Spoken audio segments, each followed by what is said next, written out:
নিন্দা দমন আইন প্রয়োগ করা হলো। দেখুন, কালকে যাদের নেতৃত্বে এই আন্দোলন হয়েছিল, সেই আন্দোলন মূলত বামপন্থী ছাত্র সংগঠনের নেতৃত্ব নিলে পরে তারা কিন্তু শেষ পর্যন্ত সেই আন্দোলনের নেতৃত্ব দিতে পারে।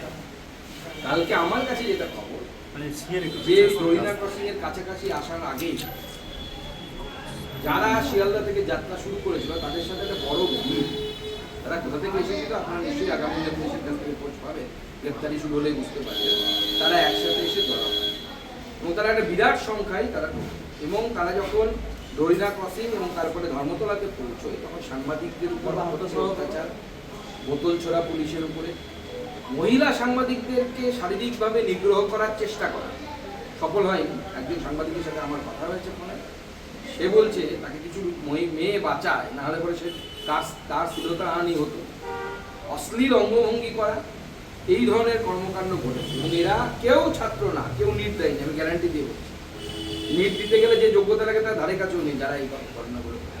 আমাদের সরকার মাননীয় মুখ্যমন্ত্রী স্পষ্ট করে দিয়েছে, কেউ রেয়াত পাবে না, কেউ ছাড় পাবে না। এদের গুন্ডামি করার ইচ্ছে হয়েছে, তো গুন্ডামি কাকে বলে এটা দেখতে শিখবে। ডিপার্টমেন্ট তো পুরো পাকে, অভিষেক এখন পাকে পড়ে আছে, এখন চেষ্টা করছে কোনোভাবে আমেরিকা পালানো যায়, সেটাও তো কোর্টে আটকে দিচ্ছে বারবার। অতএব ও চরম পাকে পাকে পাকে যেতে যেতে বা কোন পাকে পড়ে সেটাই হচ্ছে দেখ।